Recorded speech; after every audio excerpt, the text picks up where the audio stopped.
예, 그러면 앞서 예고해드렸던 것처럼 이제 수소산업 해외 글로벌 시장에서는 어떤 동향을 보이고 있는지 함께 체크해 보도록 하겠습니다. SC 글로벌 센터 김선규 소장과 함께합니다. 어서 오십시오. 안녕하세요. 네, 안녕하세요.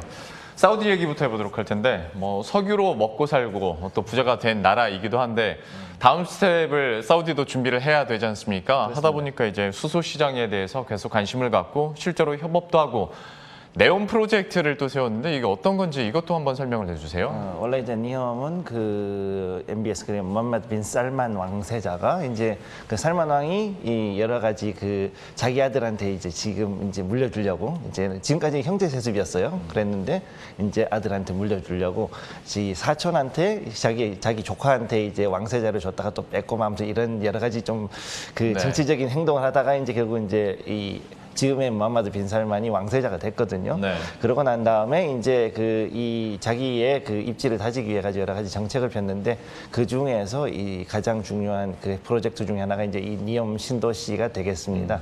그래서 이 니엄 프로젝트가 지금 현재 5천억 달러 정도를 들여가지고 그 홍해 쪽에 그러니까는 그 스웨즈 운하하고는 상당히 좀 가까운 데인데 그쪽 들어가는 데는 아니고 그 반대쪽에 이제 들어가는 길이 두 군데가 있어요. 네. 그쪽에서 이제 그 사우디에 가까운 쪽에 이제 신도시를 만든다라는 거를 이제 계획을 하고 있죠. 그럼 여기서 이제 이 니엄 프로젝트에서 가장 핵심이 뭐냐면은 이제 그 아부다비에서 하는 거기에서 하는 신재생 에너지로만 돌아가는 그런 도시가 있거든요. 네. 마스다르 시티를 이제 벤치마크를 해가지고 이제 완전히 사우디아라비아판으로 해서 완전 탄소 제로 도시를 만들고 거기에서 신재생 에너지만 가지고서 만들어내고 거기다 플러스 알파로 수소를 생산해내가지고 이걸 가지고서 전 세계의 그 수소 글로벌 경제를 이제 먹어보겠다. 이렇게 해서 석유를 이제 석유 다음에 차세대 에너지원으로 해서 전 국민이 먹고 살 수 있는 거를 이제 개발하겠다라는 거를 목표로 하고 있습니다.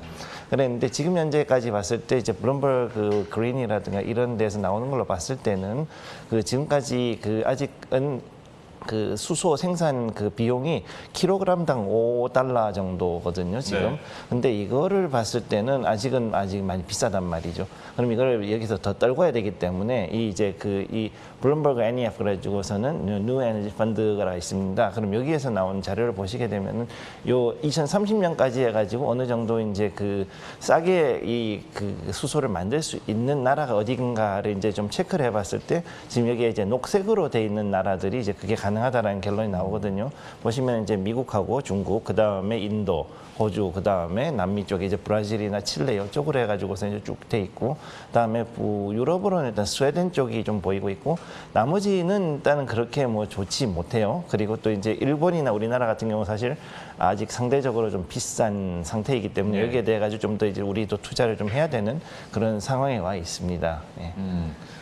지금 보내주신 그 글로벌 수소 생산 비용 그래프들을 보면 각 국가별로 얼마나 경쟁력을 가지고 있고 준비가 됐는지 그리고 환경이 조성이 되고 있는지를 보실 수가 있을 것 같은데요. 네. 기존에 이제 산유국들까지도 이렇게 수소 사업에 박차를 가하고 있고 새로운 뭐 도시 자체를 만들려고 꿈꾸는 그 주요한 이유에 대해서도 한번 얘기를 해보도록 하겠습니다. 아무래도 한계를 느끼는 것도 있을 테고 네. 더 큰 그림을 그리는 목적도 있을 텐데 좀 어떻게 분석하세요? 일단 지금 산유국들은 한마디로 발등에 불이 떨어진 상태거든요. 네. 일단은 그 이전에 2010년대까지만 하더라도 유가가 배럴당 100달러가 넘어가던 호시절이 있었단 말이죠. 그 호시절이 한 10년 가까이 갔었는데 그때 해가지고서 엄청나게 많은 개발 사업을 벌였습니다.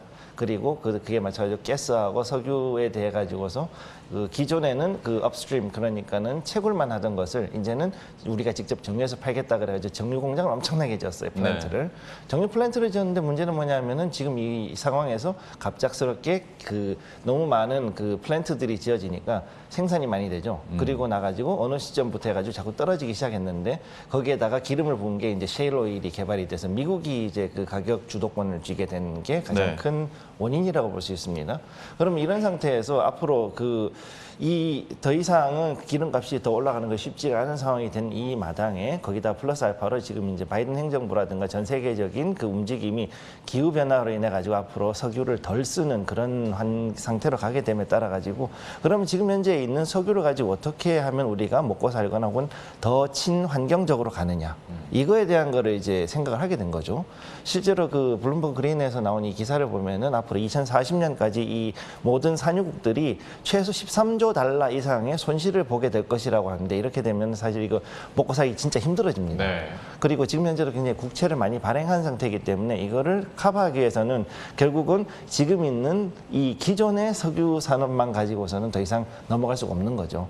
그러니까 이제는 이거를 가지고 더 친환경적으로 최소한 블루 수소 기반을 먼저 잡아놓고 그 다음에 그린 수소로 넘어가는 그런 단계로 가야지만 네. 이제 살아갈 수 있는 그런 상황에 이제 도달한 겁니다. 예. 네.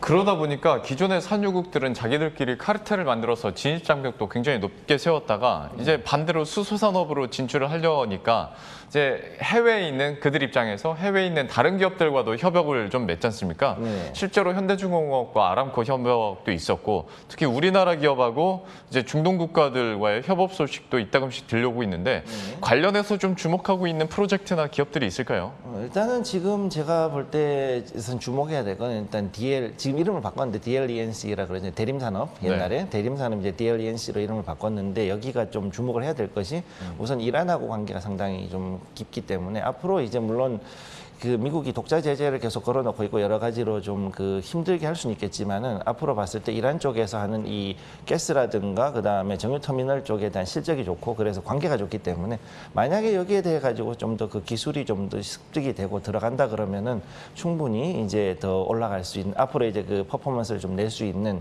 그런 회사라고 볼 수 있고 그 이외에도 지금 또 중요한 거는 이제 뭐 삼성중공업이라든가 아니면은 이제 삼성 엔지니어링 그 다음에 또 그 대우건설 있죠. 대우건설도 역시 이제 좀 이쪽으로 봤을 때 주목을 해야 되고 그 다음에 한화하고 해서 이 일단 플랜트 쪽으로 해서 유명했던 기업들이 있지 않습니까? 이쪽들은 일단은 한 번은 이쪽으로 넘어가지 않을까 저는 일단 그렇게 보고 있습니다. 특히 이제 그 삼성중공업이라든가 그 다음에 이 LNG선 쪽으로 해가지고 기술을 가지고 있던 쪽이 훨씬 더 빨리 움직일 수 있다고 저는 그렇게 보고 있죠. 예.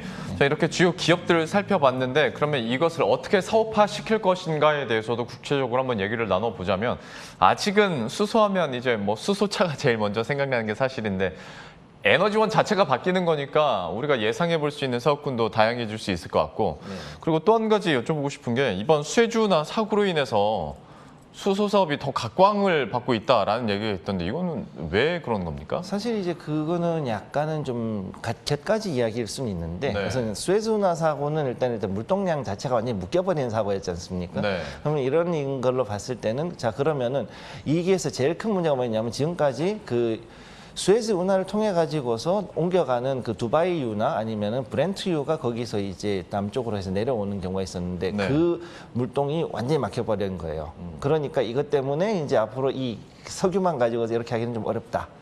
이렇게 되는 거죠. 그러니까 이제 그럼 어떻게 해야 되냐? 그러면은 홍해 근처에 즉 수에즈 근처에다가까지 일단 파이프라인을 땡겨 와가지고 하든가 즉 네. 기존에 있던 사우디의 노스 파이프라인이 있는데 그거를 좀 더 이제 강화시키든가 그게 아니라면은 이제 거기에서 이제 그 석유를 가지고 파이프라인으로 가져온 다음에 아예 네오신 도시 그 자체에다가 블루 수소 혹은 그린 수소를 만들 수 있는 플랜트를 만드는 다음에 여기에서 수소 아니면 액화 수소 아니면 암모니아를 들고서 움직일 수 있도록 만들자. 아니면 거기에서 다시금 이제 이 수소 파이프라인을 다시 만들자라는 이런 움직임을 이제 만들어내는 거죠. 그러니까 그냥 이참에 에너지 공급 통로를 좀 바꿔보자 이런 겁니까? 그렇죠. 바로 그렇게 되는 건데 이제 방금 이 슬라이드 나온 대로 해가지고 크게 세 가지 그 가장 중요한 플랜트가 나오는 거죠. 그래서 첫째가 친환경 해양 수소 플랜트 그래가지고 해양 풍력 발전을 통해 가지고 전기를 발생시킨 다음에 이걸 가지고 그린 수소를 뽑아내는 겁니다. 바다에서. 그다음 두 번째가 액화 수소 탱크 개발하고 활용인데 그 여기에서 제일 중요한 건 일단은 그 카본 파이버 그러니까 탄소 섬유죠.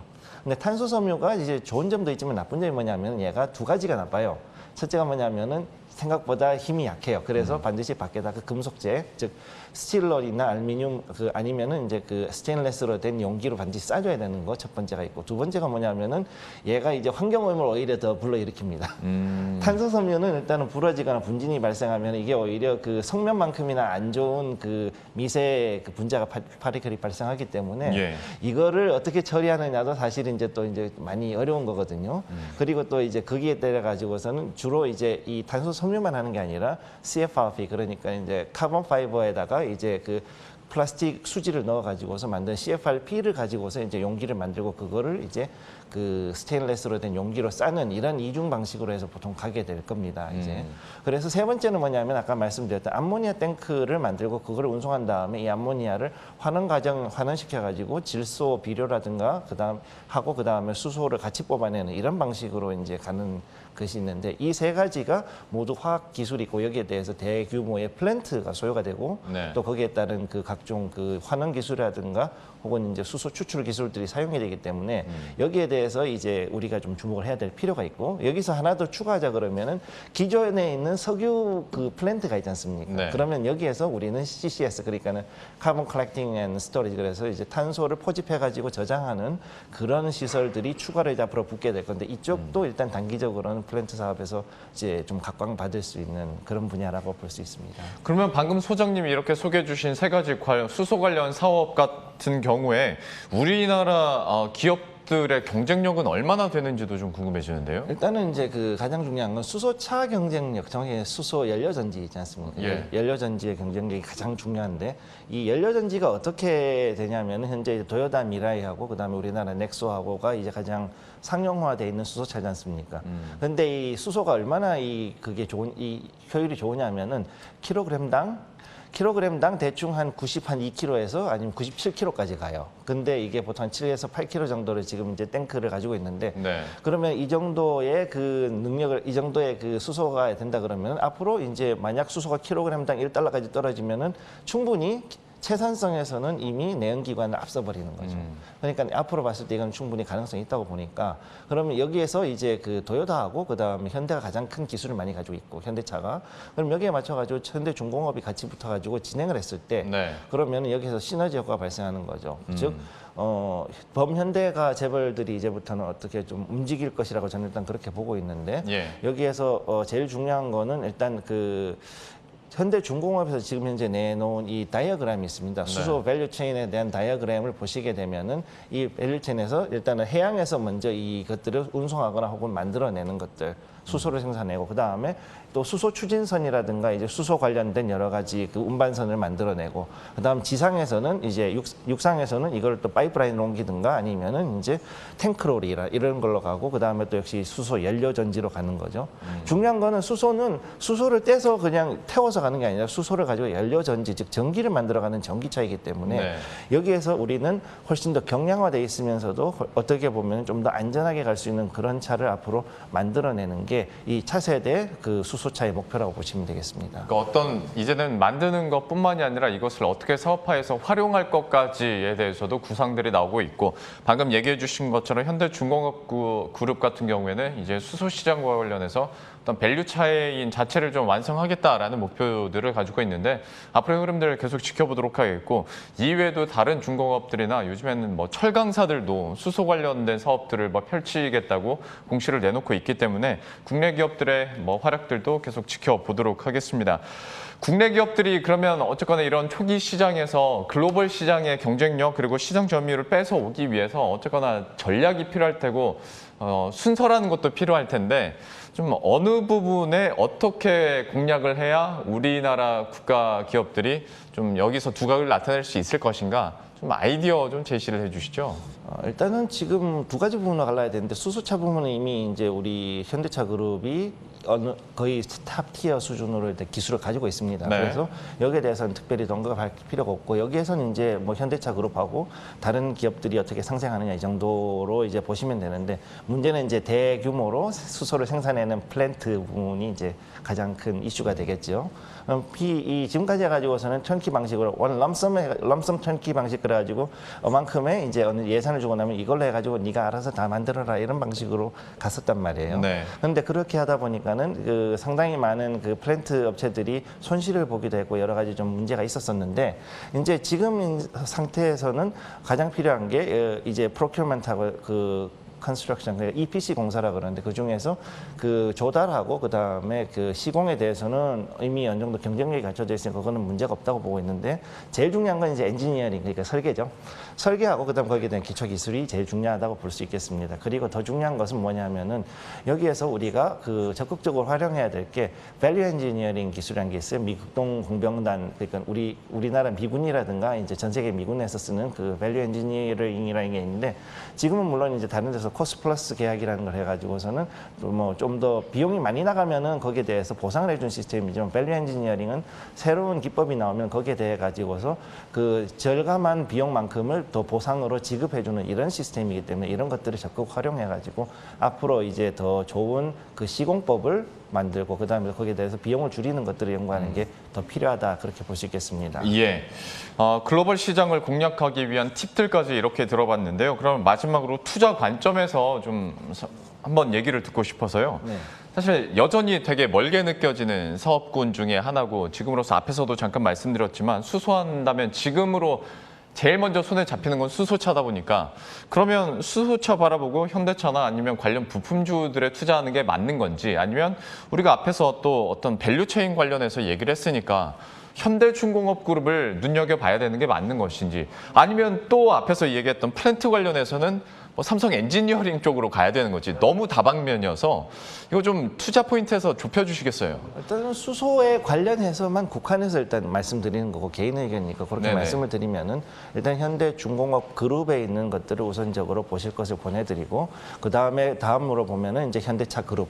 그런 순으로 해가지고 들어가는 것이 좋을 것으로 보입니다. 왜냐하면은 차량이 아무리 생산이 많이 된다 그래도 결국은 충전 인프라가 구축이 되지 않으면 안 되거든요. 네. 그러니까 일단 거기에 맞춰가지고 가기 위해서는 일단 밸류체인을 만드는 현대중공업 지주 쪽으로 해가지고 우선 보는 게 개인적으로는 일단 더 나을 것 같다. 일단 그렇게 말씀드리겠습니다.